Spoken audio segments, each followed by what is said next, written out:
10वीं global classes में आपका स्वागत है। और आज हम कक्षा 10 साइंस लेसन 1 रासायनिक अभिक्रियाएं एवं समीकरण एनसीईआरटी बुक से पढ़ने वाले हैं, जो यूपी बोर्ड एग्जाम के लिए बहुत इम्पोर्टेंट हेडिंगें हैं, वो आज हम चर्चा करेंगे। और उसके बाद में ठीक है, अगली क्लास में हम आपको रासायनिक अभिक्रियाएं भी पढ़ाएंगे, रिएक्शनें भी इम्पोर्टेंट बताएंगे।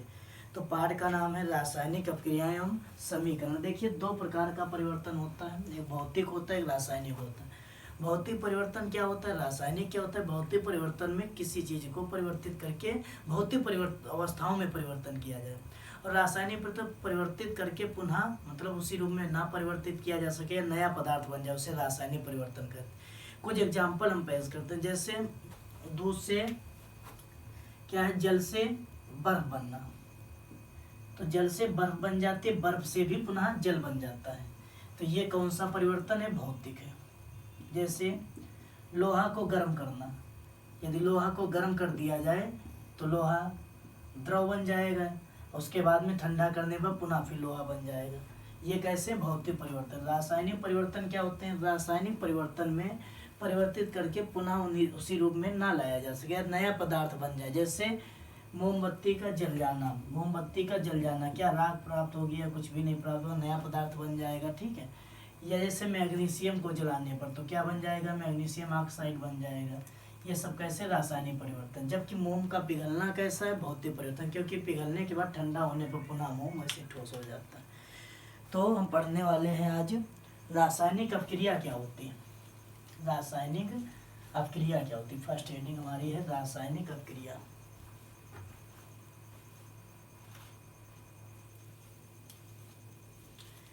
रासायनिक अभिक्रिया, रासायनिक अभिक्रिया पढ़ने वाले हैं, रासायनिक अभिक्रिया।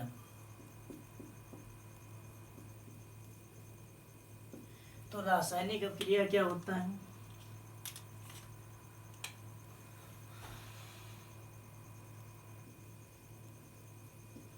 वह अभिक्रिया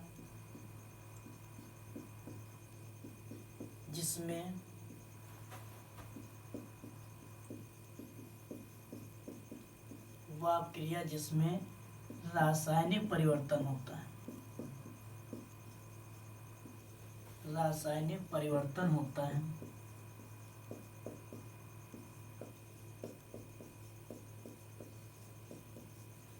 उसे रासायनिक अभिक्रिया कहते हैं।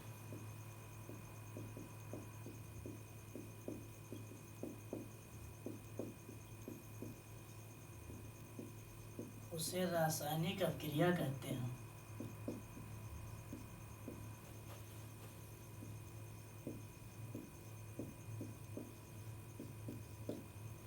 वह अभिक्रिया जिसमें रासायनिक परिवर्तन होता है, उसे रासायनिक अभिक्रिया कहते हैं। जैसे एग्जाम्पल समझेंगे हम एक, जैसे मैग्नीशियम का दहन करने पर क्या बनता है, मैग्नीशियम ऑक्साइड बनता है। तो केमिस्ट्री में या रासायनिक अभिक्रिया में दहन करने के लिए ऑक्सीजन से अभिक्रिया करा देते हैं।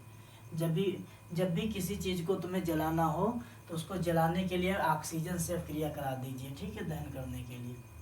तो क्या बन जाएगा, मैग्नीशियम ऑक्साइड बन जाएगा। ये तुम्हारा मैग्नीशियम है, तुम कह सकते हैं कि मैग्नीशियम का दहन करने पर, मैग्नीशियम का दहन करने पर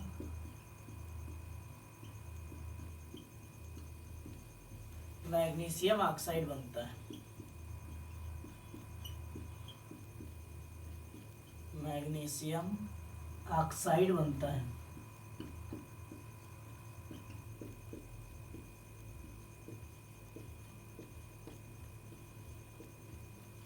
तो हम कह सकते हैं कि रासायनिक अभिक्रिया क्या होती है, एक बार रिपीट करिए, याद हो जाएगा। वह अभिक्रिया जिसमें रासायनिक परिवर्तन होता है, उसे रासायनिक अभिक्रिया कहते हैं। जैसे मैग्नीशियम का दहन करने पर मैग्नीशियम ऑक्साइड बनता है। मैग्नीशियम की जब ऑक्सीजन के साथ अभिक्रिया कराएंगे तो क्या बन जाएगा, मैग्नीशियम ऑक्साइड बन जाएगा, ठीक है, नोट डाउन कर लीजिए।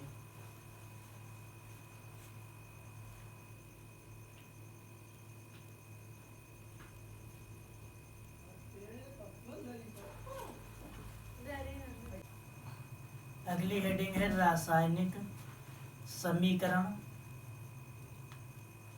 रासायनिक समीकरण या संतुलित रासायनिक समीकरण, या संतुलित रासायनिक समीकरण, रासायनिक समीकरण या संतुलित रासायनिक समीकरण, रासायनिक समीकरण या संतुलित रासायनिक समीकरण।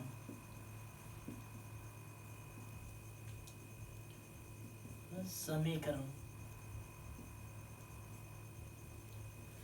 अगली हेडिंग है रासायनिक समीकरण या संतुलित रासायनिक समीकरण। क्या होता है? जो रासायनिक अपक्रिया होती है इसे प्रतीकों में लिखने की प्रक्रिया को क्या हम कहते हैं? रासायनिक समीकरण कहते हैं। जो रासायनिक अपक्रिया होती है, रासायनिक अपक्रिया को सूत्रों में लिखने की प्रक्रिया को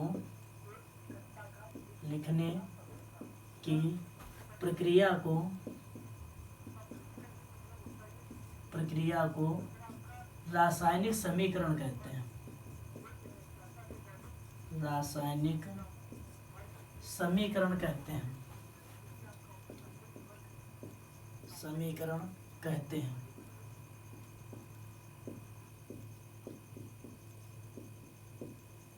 अगली हेडिंग है संतुलित रासायनिक समीकरण। क्या होता है कि संतुलित रासायनिक समीकरण में संतुलित रासायनिक समीकरण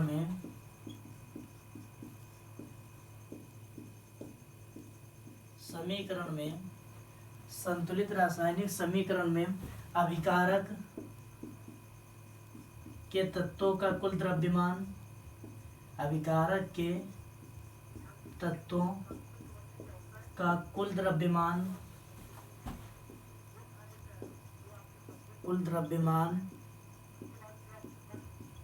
उत्पाद के तत्वों के कुल द्रव्यमान के बराबर होता है। कुल द्रव्यमान के बराबर होता है।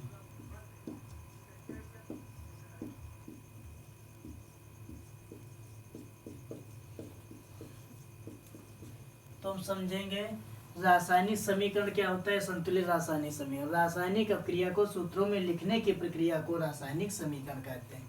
जैसे मैग्नीशियम का दहन करने पर मैग्नीशियम ऑक्साइड बनता है, तो कैसे सूत्रों में Mg+ होकर के लिखते हैं, उसे ही हम क्या कहते हैं? रासायनिक समीकरण कहते हैं। संतुलित रासायनिक समीकरण में अभिकारक के तत्वों का कुल द्रव्यमान उत्पाद के तत्वों के कुल द्रव्यमान के बराबर होता है। समझेंगे, जैसे एग्जाम्पल की बात की जाए, जैसे एक एग्जाम्पल के माध्यम से समझेंगे। जैसे मैग्नीशियम ले लिया और इसका दहन कर रहे हैं हम, ठीक है, तो ऑक्सीजन के साथ हम क्रिया करा, तो मैग्नीशियम ऑक्साइड बन रहा है। ये किस में लिखा गया? रासायनिक समीकरण। क्या है ये? रासायनिक। इसमें संतुलित रासायनिक समीकरण का क्या नियम है कि अभिकारक के तत्वों का कुल द्रव्यमान उत्पाद के तत्वों के कुल द्रव्यमान के बराबर होना चाहिए या बराबर होता है। ये इस वाले भाग को हम क्या कहते हैं? अभिकारक। क्या कहते हैं? अभिकारक। और इस वाले भाग को हम क्या कहते हैं? उत्पाद कहते हैं। तो इसमें क्या बताया गया कि अभिकारक के तत्वों के का कुल द्रव्यमान उत्पाद के तत्वों के कुल द्रव्यमान के बराबर होता है। तो इसमें देखिए, मैग्नीशियम का एक भाग इधर दिया गया, एक भाग इधर दिया गया, बैलेंसी है। ऑक्सीजन के 2 भाग इधर दिए गए, इधर 1 ही दिया गया, तो हम क्या करेंगे? 2 से गुणा करा देंगे। अब ऑक्सीजन के 2 भाग इधर हो गए, ऑक्सीजन के 2 भाग इधर हो गए, लेकिन मैग्नीशियम के इधर 2 हो गए, इधर 1 ही है, तो इसमें 2 से करा दो। अब देखिए, मैग्नीशियम के 2 भाग इधर हो गए, 2 भाग उधर हो गए, ऑक्सीजन के 2 भाग इधर हो गए, 2 भाग उधर हो गए। अब ये कैसा हो गया? संतुलित रासायनिक समीकरण। यानी संतुलित रासायनिक समीकरण में अभिकारक के तत्वों का कुल द्रव्यमान उत्पाद के तत्वों के कुल द्रव्यमान के बराबर होता है। इसके साथ ले लीजिए।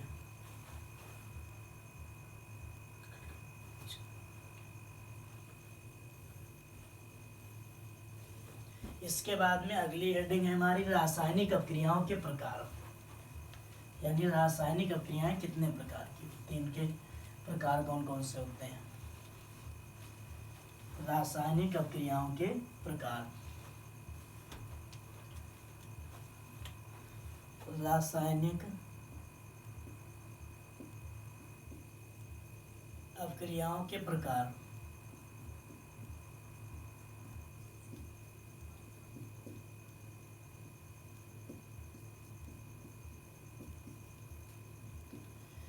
रासायनिक अपक्रियाओं के प्रकार नंबर 1 है संयोजन अपक्रिया। कौन सी? संयोजन अपक्रिया।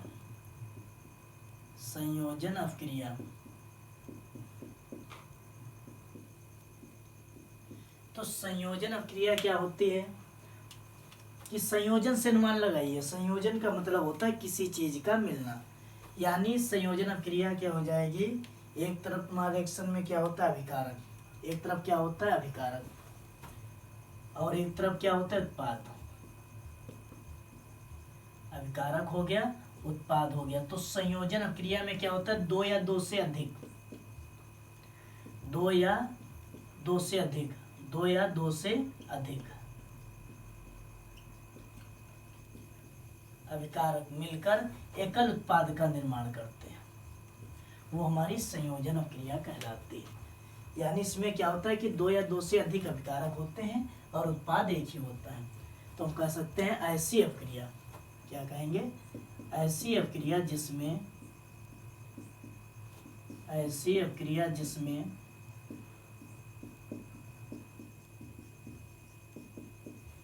अभिकारक, अभिकारक जिसमें दो या दो से अधिक अभिकारक, जिसमें दो या दो से अधिक अभिकारक मिलकर एकल उत्पाद का निर्माण करते हैं, जिसमें दो या दो से अधिक अभिकारक, अभिकारक मिलकर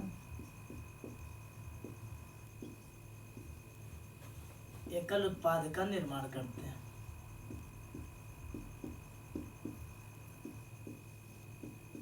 का निर्माण करते हैं।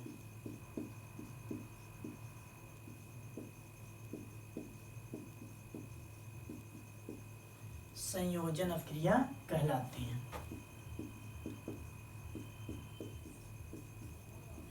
संयोजन अपक्रिया कहलाती है।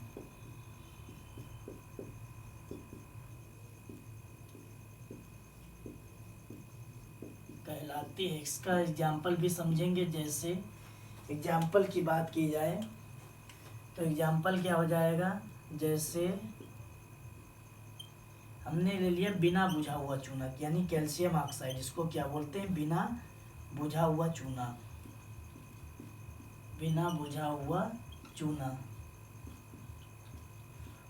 इसके बाद में किसके साथ, जल के साथ अपक्रिया करा दो तो क्या होगा कि बुझा हुआ चूना प्राप्त होगा, कैल्शियम हाइड्रोक्साइड, इसको क्या बोलते हैं, बुझा हुआ चूना, बुझा हुआ चूना।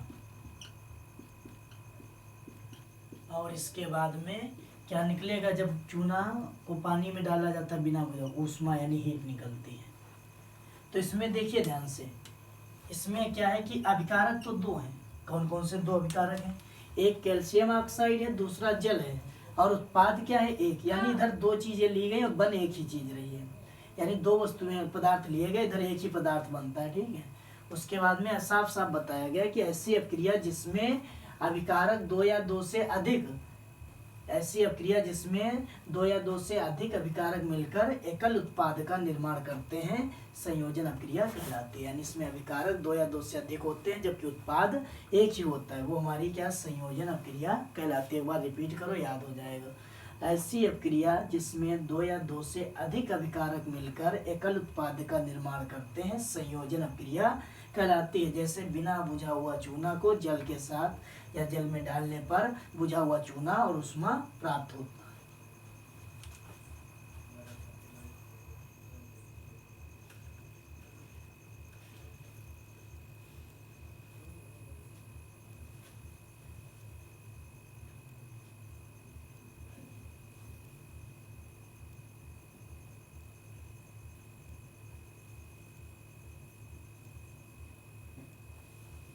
इसके बाद में इसी का उल्टा आ जाएगा वियोजन अपक्रिया। क्या आ जाएगा?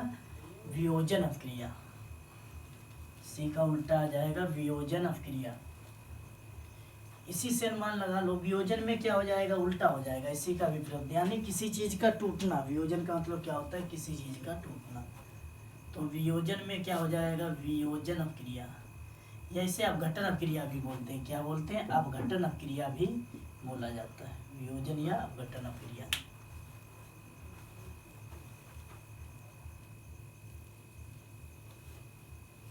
इसमें क्या हो जाएगा? उसी का विपरीत हो जाएगा। इसमें अभिकारक एक होता है, और जबकि उत्पाद कितने होते हैं? दो या दो से अधिक।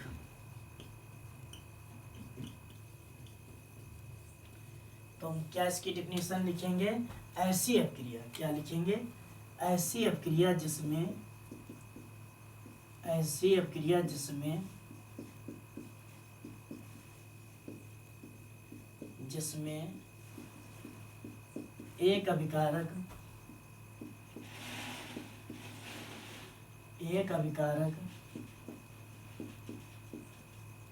टूटकर दो या दो से अधिक उत्पाद बनाता है। दो या दो से अधिक उत्पाद बनाता है।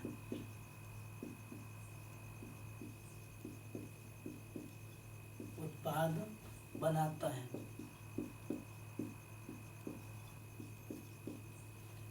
दो या दो से अधिक उत्पाद बनाता है। संयोजन अपक्रिया कहलाती है, सॉरी, वियोजन अपक्रिया कहलाती है। वियोजन अपक्रिया कहलाती है। अपक्रिया कहलाती है।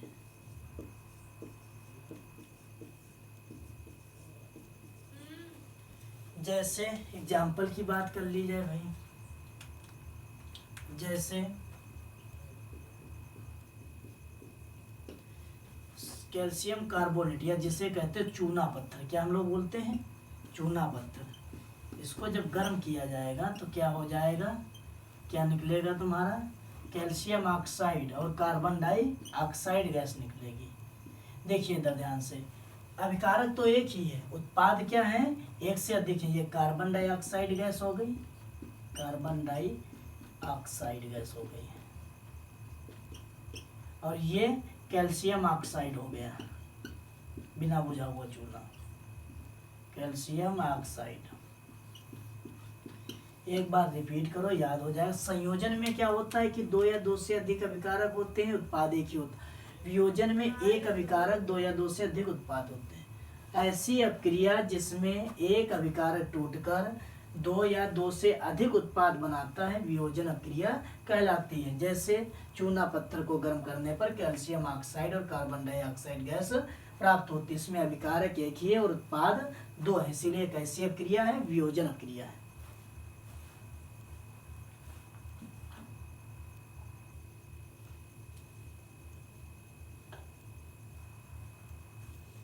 इसके बाद में अगली हेडिंग है ऊष्मा क्षेपी अपक्रिया, ऊष्मा शोषी अपक्रिया।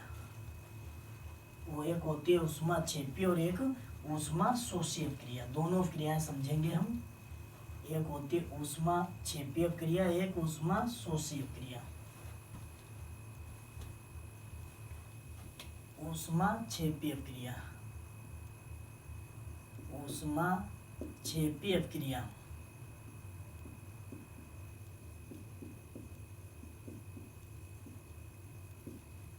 तो क्या होता है कि ऐसी अपक्रिया जिसमें क्या होता है कि अपक्रिया के साथ साथ ऊर्जा भी निर्मुक्त होती है, ऊर्जा उत्पन्न होती है, उसे हम ऊष्मा क्षेपी अपक्रिया कहते हैं। ऊष्मा शोषी, शोषी का मतलब अवशोषित कर लेना या खींच लेना या कमी करना। तो ऐसी अपक्रिया जिसमें ऊष्मा की कमी होती है उसे हम ऊष्मा शोषी अपक्रिया कहते हैं, या जिनको संपन्न करने के लिए हमें ऊष्मा की आवश्यकता होती है, ऊर्जा की आवश्यकता होती है, उसे हम ऊष्मा क्षेपी अपक्रिया, शोषी अपक्रिया कहते हैं। तो ऐसी अपक्रिया जिसमें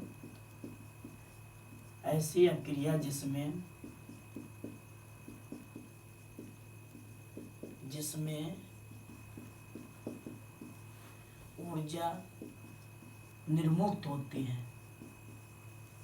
निर्मुक्त होती है उसे ऊष्मा शोषी अपक्रिया कहते हैं। अपक्रिया कहते हैं।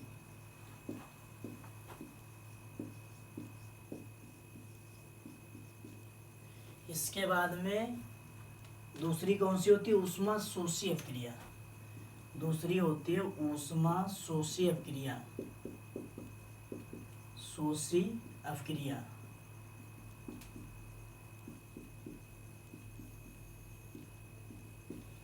तो हम कह सकते हैं कि ऐसी अपक्रिया जिसमें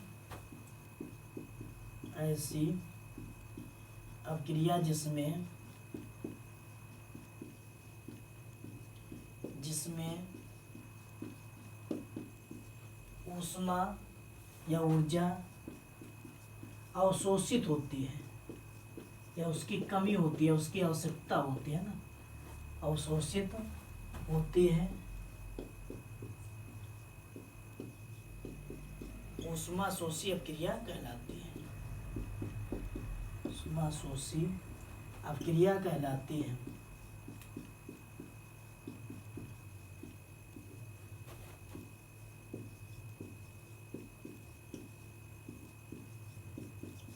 दोनों रिपीट करिए। ऐसी अपक्रिया जिसमें ऊर्जा निर्मुक्त होती है उसे ऊष्मा शोषी अपक्रिया कहते हैं। ऐसी अपक्रिया जिसमें ऊर्जा अवशोषित होती है उसे ऊष्मा शोषी अपक्रिया कहते हैं। जैसे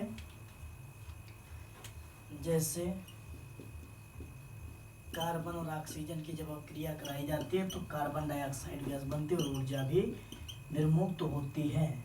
ठीक है, ये सब कैसी अपक्रियाएं होती हैं? सब ऊष्मा शोषी, यानी जिसमें अब ऊर्जा निर्मुक्त हो उसे ऊष्मा शोषी कहेंगे और जिसमें ऊर्जा अवशोषित उसे ऊष्मा शोषी कहेंगे। इसके साथ ले लीजिए।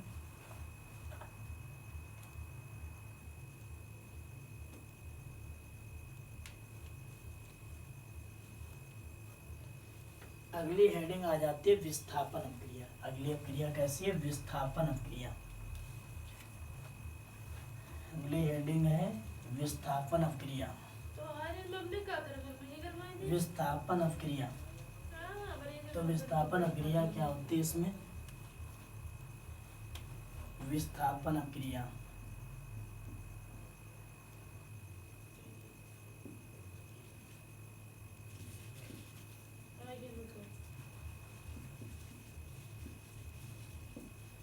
तो विस्थापन अपक्रिया कौन सी होती है?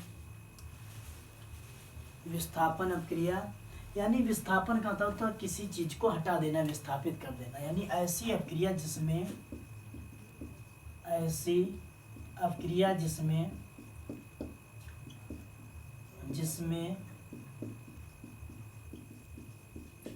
एक तत्व दूसरे तत्व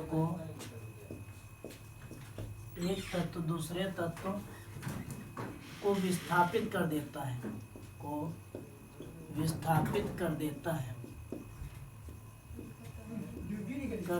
है, उसे विस्थापन अपक्रिया कहते हैं। विस्थापन अपक्रिया कहते हैं। उसे विस्थापन अपक्रिया कहते हैं।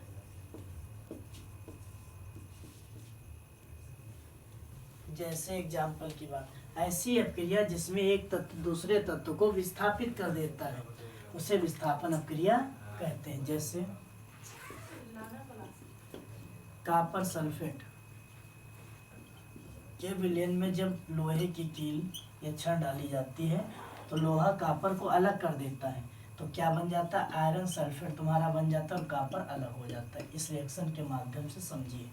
ये क्या था? कॉपर सल्फेट का विलयन। ये क्या था? लोहे की छड़ या कील मान ली। ठीक है, तो इसको जब इस विलयन में डाला गया तो बन गया तुम्हारा आयरन सल्फेट, जबकि कॉपर यानी विस्थापित होकर अलग हो गया। इसलिए कैसी अपक्रिया है? विस्थापन अपक्रिया। तुम कह सकते हैं जब कॉपर सल्फेट के विलयन में, ये कॉपर सल्फेट का विलयन है, के विलयन में ये फी क्या है, लोहे की छड़ या कील, लोहे की छड़ डाली जाती है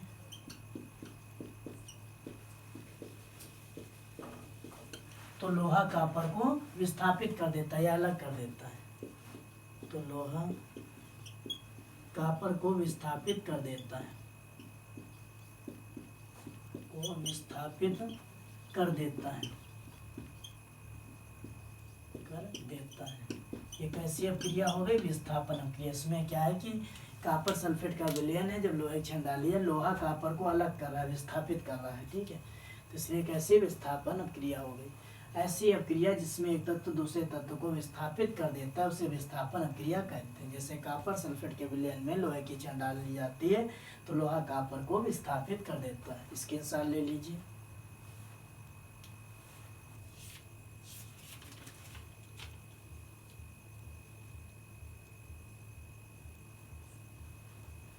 अब द्विविस्थापन अभिक्रिया क्या होती है, द्विविस्थापन अभिक्रिया कौन सी होती है।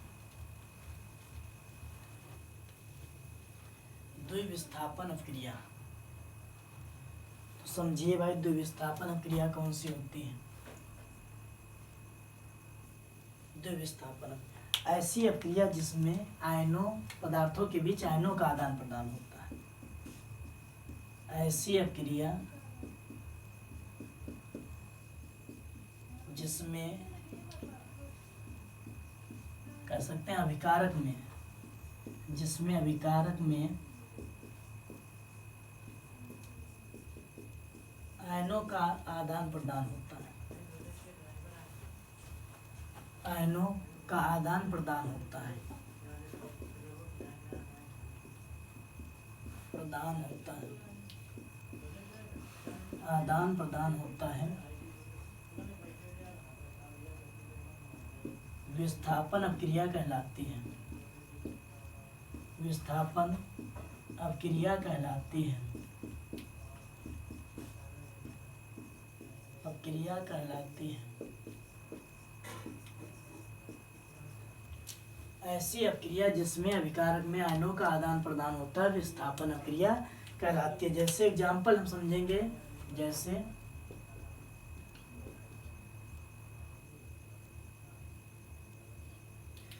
एग्जाम्पल इतना नोट डाउन कर लीजिए।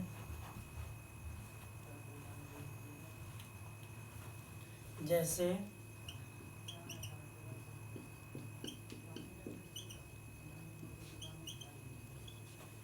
देखिए इसमें क्या होता है कि SO4 पर ये सब प्लस माइनस समझाएंगे अगली क्लास में कि कैसे आगे रिएक्शनें बनती हैं।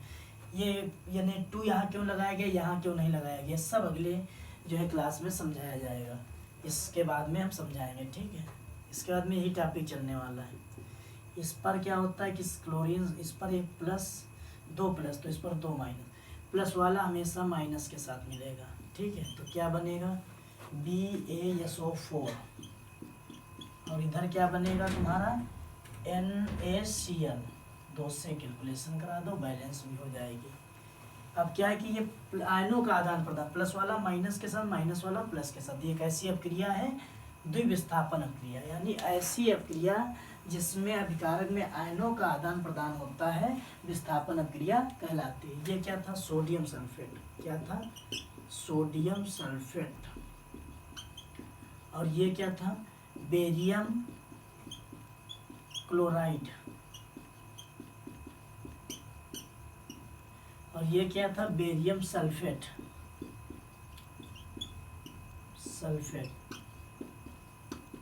और ये क्या था, सोडियम क्लोराइड,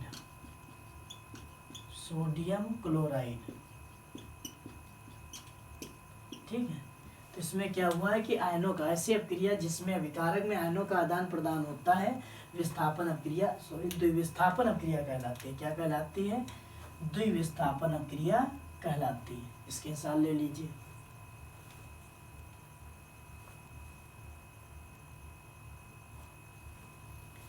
इसके बाद में अवक्षेपण अभिक्रिया यदि पूछ ली जाए तो ऐसी अभिक्रिया जिसमें अवक्षेप का निर्माण होता है, झाग का निर्माण होता है सफेद टाइप में, ठीक है, तो उसे अवक्षेपण अभिक्रिया कहते हैं। कभी कभार एग्जाम में पूछ ली जाती है। अब इसके बाद में हम पढ़ने वाले उपचयन, अपचयन तथा रेडॉक्स अपक्रिया।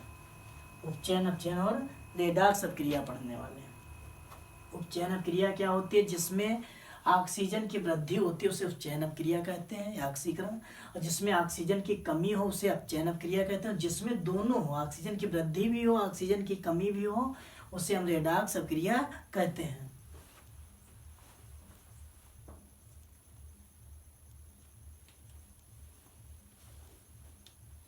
तो देखिए उपचयन अपक्रिया कौन सी होती है। उपचयन अपक्रिया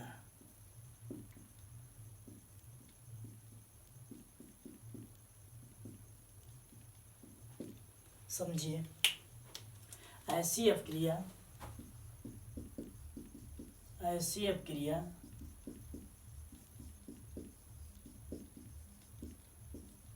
जिसमें ऑक्सीजन की वृद्धि होती है।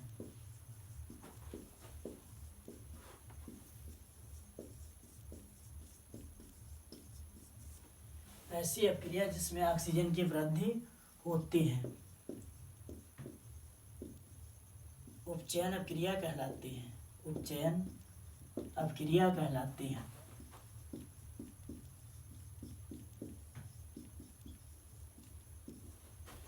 उपचयन अपक्रिया कहलाती है। समझ गए? ऐसी अपक्रिया जिसमें ऑक्सीजन की वृद्धि होती है उपचयन अपक्रिया कहलाती है।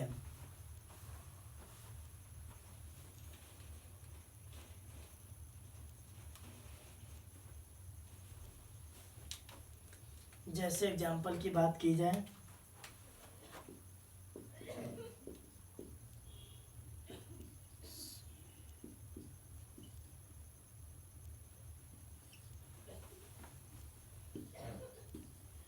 जैसे ये है।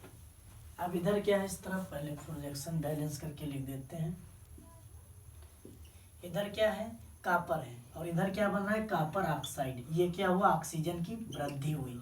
तो ये कैसी अपक्रिया तुम्हारी हो गई, ये तुम्हारी अपक्रिया हो गई उपचयन अपक्रिया। अब समझेंगे अपचयन अपक्रिया कौन सी अपक्रिया, अपचयन अपक्रिया। चयन अपक्रिया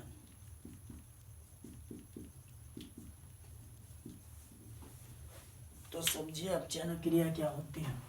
ऐसी अपक्रिया जिसमें ऑक्सीजन की कमी होती है। ऐसी अपक्रिया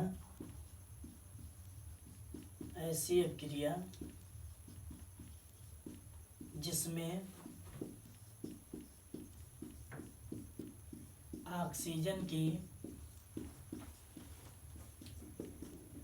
ऑक्सीजन की कमी होती है। ऐसी अपक्रिया जिसमें ऑक्सीजन की कमी होती है उसे अपचयन अपक्रिया कहते हैं। उसे अपचयन अपक्रिया कहते हैं। अभिक्रिया कहते हैं।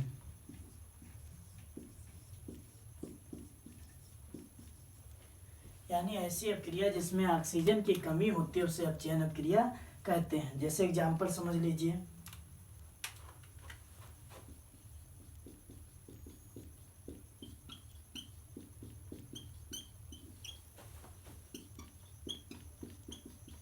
समझिए इधर कॉपर ऑक्साइड है और इधर क्या है, कॉपर बचा है। इसमें क्या है कि ऑक्सीजन की कमी हो रही है, इधर इसमें ऑक्सीजन की वृद्धि हो रही थी। कॉपर था, कॉपर ऑक्साइड बन गया। इधर कॉपर ऑक्साइड था, ऑक्सीजन थी, इधर ऑक्सीजन नहीं है। तो ये कैसी हो गई, उपचयन अपक्रिया, ये अपचयन। ऐसी अपक्रिया जिसमें ऑक्सीजन की वृद्धि होती है उपचयन अपक्रिया कहलाती है। एग्जाम्पल सामने, ठीक है। अपचयन अपक्रिया ऐसी अपक्रिया जिसमें ऑक्सीजन की कमी होती है उसे अपचयन अपक्रिया कहते हैं। इसके साथ ले लीजिए।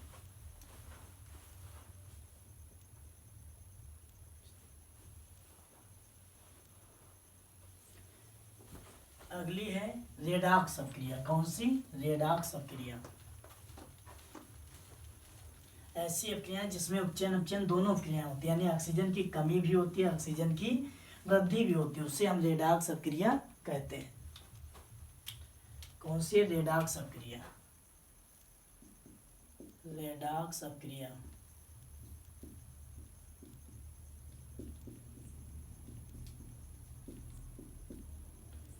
ऐसी अपक्रिया जिसमें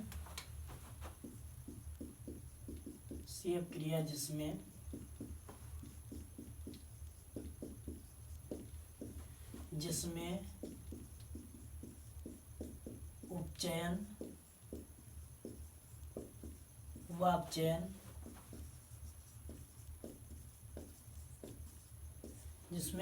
व अपचयन दोनों अपक्रियाएं होती हैं।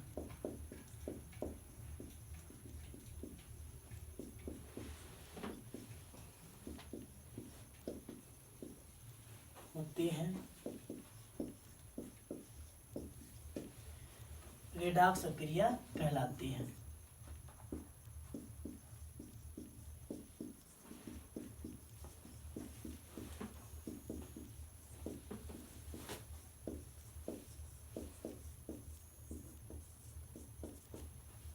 ऐसी अपक्रिया जिसमें उपचयन व अपचयन दोनों अपक्रियाएं होती हैं रेडॉक्स अपक्रिया कहलाती है। जैसे एग्जाम्पल की बात की जाए, जैसे एग्जाम्पल समझ लीजिए, यानी ऑक्सीजन की वृद्धि भी इसमें होती है, ऑक्सीजन की कमी भी होती है। जैसे एग्जाम्पल सामने है, देखिए ये क्या है, ऑक्सीजन की कमी। ये क्या है, कमी, क्योंकि इधर ऑक्सीजन अभिकारक में है, उत्पाद में नहीं है। इधर क्या है, अभिकारक में ऑक्सीजन नहीं है, जबकि उधर ऑक्सीजन है। ये ऑक्सीजन की क्या है, वृद्धि है। तो हम कह सकते हैं कि ये कैसी है, रेडॉक्स अपक्रिया कहलाती है। नोट डाउन कर लीजिए। इसके बाद में संक्षारण, इसके बाद में अगली हेडिंग है तुम्हारी संक्षारण। तो संक्षारण क्या होता है, संक्षारण समझिएगा।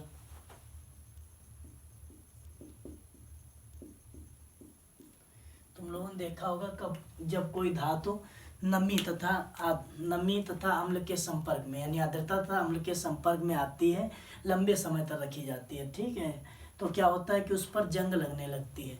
तो इसी को हम क्या कहते हैं कि संक्षारण कहते हैं, संचरित होना कहते हैं। जैसे समझ लीजिए,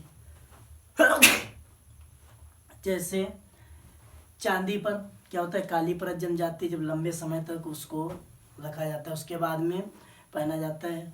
और तांबे पर हरी परत जम जाती है, और उसके बाद में क्या होता है कि लोहे पर जंग लग जाती है। ये सब क्या होता है, इससे पदार्थ संचरित होने लगता है, हल्का होने लगता है। इसे हम क्या कहते हैं, संक्षारण कहते हैं। तो समझ लीजिए, जब कोई धातु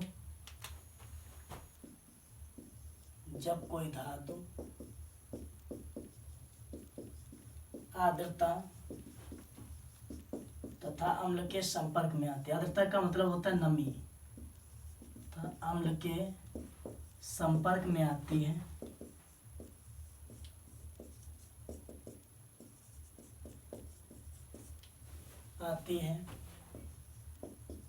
तो वह संचरित होने लगती है,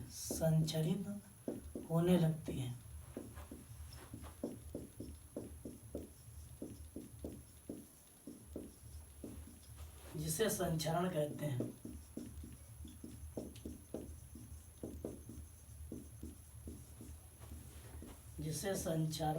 हैं।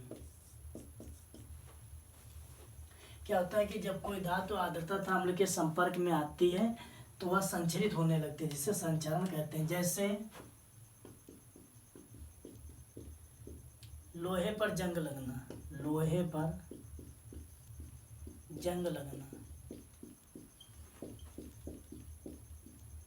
और इसके बाद में तांबे पर हरी परत जम जाना,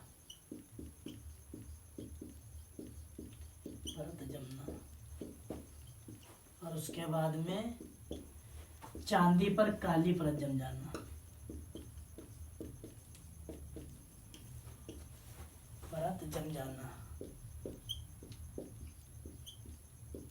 इसके बचाव के लिए क्या किया जाता है, इसके बचाव के लिए हम लोग क्या करते हैं, तुमने देखा होगा, इसके बचाव के लिए क्या करते हैं, पेंट या ग्रीस का। जैसे लोहे पर जंग के बचाव के लिए क्या करते हैं, पेंट या ग्रीस या तेल का प्रयोग करते हैं। जैसे तुम लोगों ने देखा होगा, वाहनों में प्रयोग किया जाता है, का प्रयोग करते हैं। समझ गए इस बात को? यानी जब कोई धातु आर्द्रता तथा अम्ल के संपर्क में आती है तो वह संचरित होने लगती है, जिसे संक्षारण कहते हैं। जैसे लोहे पर जंग का लगना, तांबे पर हरी परत जमना, चांदी काली पड़ जाना। बचाव इसके लिए पेंट, ग्रीस व तेल का प्रयोग किया जाता है।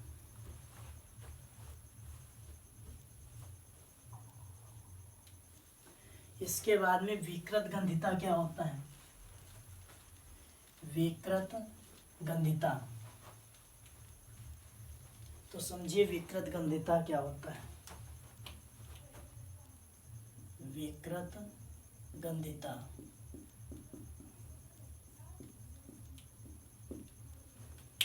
समझिए, जब क्या होता है कि जब कोई वसा युक्त तैलीय खाद्य सामग्री को काफ़ी लंबे समय तक रखा जाता है तो उसके ऊपर एक परत जम जाती है जिससे गंध आने लगती है, जिसे विकृत गंधिता कहते हैं। और उसके बाद में इसके लिए बचाव के लिए क्या किया जाता है? वायुरोधी बर्तन का प्रयोग किया जाता है।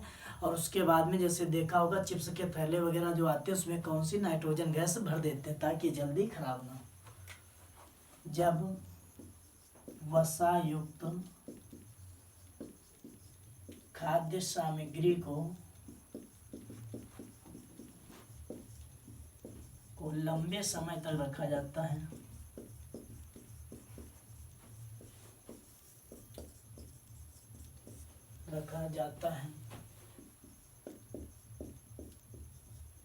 तो उसके ऊपर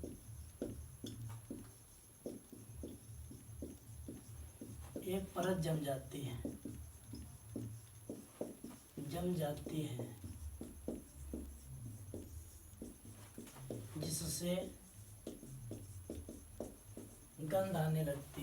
जिससे गंध आने लगती है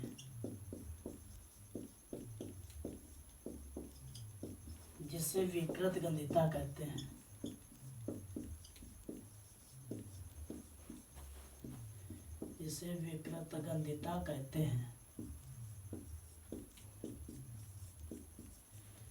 इसके बचाव के लिए क्या करते हैं?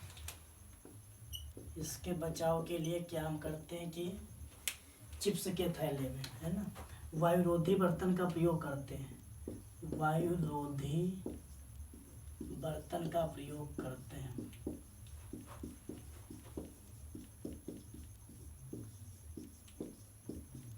और चिप्स के थैले में नाइट्रोजन गैस भर देते हैं।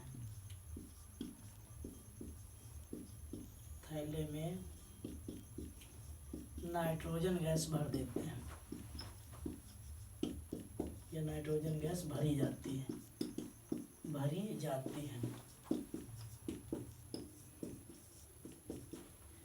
क्या होता है कि विकृत गंधिता क्या होता है कि जब वसा युक्त खाद्य सामग्री को लंबे समय तक रखा जाता है तो उसके ऊपर एक परत जम जाती है जिससे गंध आने लगती है, जिससे विकृत गंधिता कहते हैं। इसके बचाव के लिए वायुरोधी बर्तन का प्रयोग करते हैं और चिप्स के थैले में नाइट्रोजन गैस भरी जाती है। पार्ट 1 में जो इम्पोर्टेंट हेडिंगें थी हमने करा दी है, ठीक है। इसके बाद में अगली क्लास में हम आपको सिखाएंगे कि रासायनिक समीकरण कैसे बनाते हैं, उस पर प्लस माइनस कैसे आता है, या एक रिएक्शनें कैसे बनती, सफिक्स में टू क्यों लगाया जाता है।